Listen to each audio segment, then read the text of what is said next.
Hello everyone, welcome back to my channel Sonali's world. সোনালী পৃথিবীতে তোমাদের সবাইকে সুস্বাগতম। তো ত্রিবেণী ঘাট দেখে আমরা বেরিয়ে পড়েছি রামঝুলা লক্ষ্মণ ঝুলা দেখতে, কিন্তু যেতে যেতে শুনলাম লক্ষ্মণ ঝুলা অনেক দিন থেকে বন্ধ আছে। তো আমরা চলে গেলাম রামঝুলায়। ওই যে সামনে দেখতে পাচ্ছ, এটা রামঝুলা।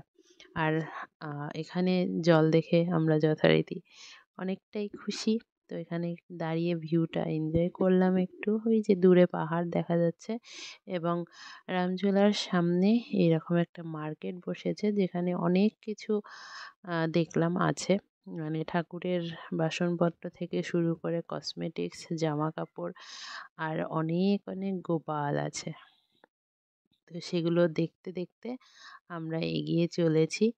আর গোপালগুলো দেখতে এত সুন্দর, দেখে মনে হচ্ছিল সবগুলোকেই সবাইকে নিয়ে চলে যাই, এরকম মনে হচ্ছিল। আর জামা কাপড়গুলো অনেকটা সুন্দর।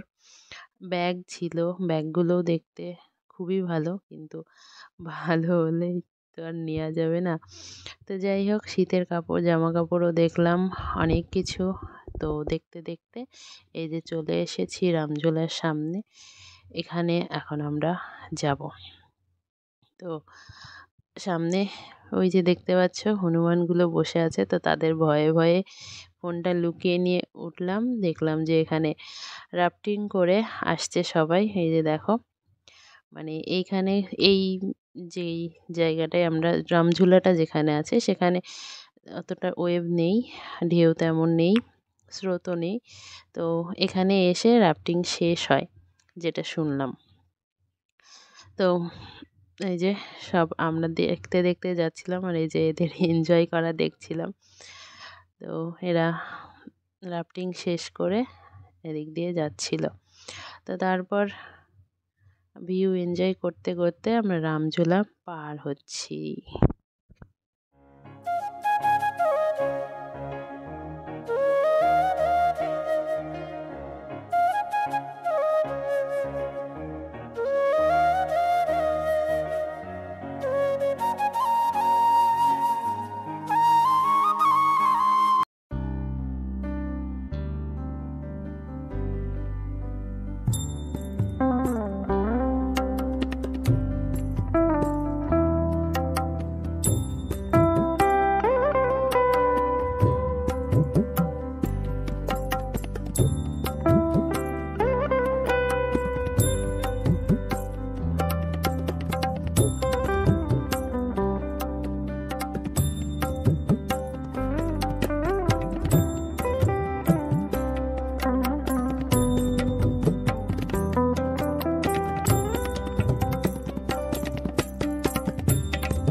রামঝুলা থেকে বেরিয়ে আমরা অনেক ছোট ছোট মন্দির এবং আশ্রম দেখলাম, যেগুলোর মধ্যে লক্ষ্মীনারায়ণ মন্দির, রাম মন্দির, হনুমান মন্দির আরও অনেক কিছু ছিল এবং আশ্রমগুলো অনেক সুন্দর ছিল। সবগুলো শ্যুট করা হয়নি যেহেতু।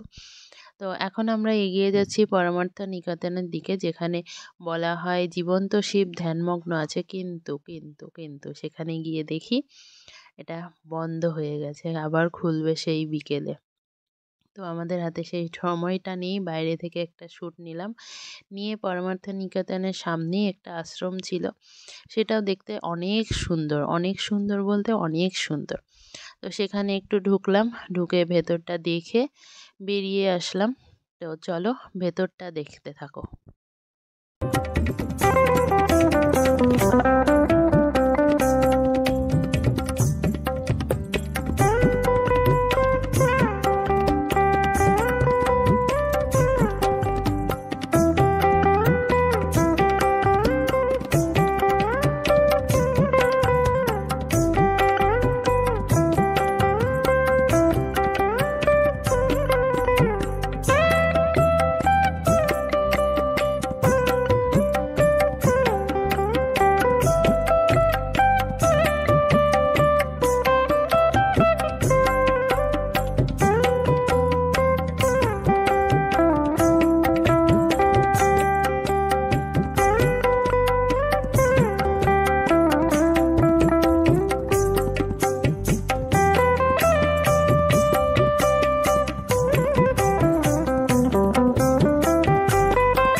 এরপর আমাদের ডেস্টিনেশন নীলকণ্ঠ মহাদেব মন্দির, যেটা আছে পাহাড়ের চূড়ায়। প্রথমে গাড়িতে যাব, তারপর সেখান থেকে ট্র্যাক আছে 31 কিলোমিটার। তো সেটা আসবে নেক্সট ভিডিওতে, দেখতে থাকো। ততক্ষণের জন্য টাটা, ভালো থেকো, সুস্থ থেকো আর হাসি খুশি থেকো।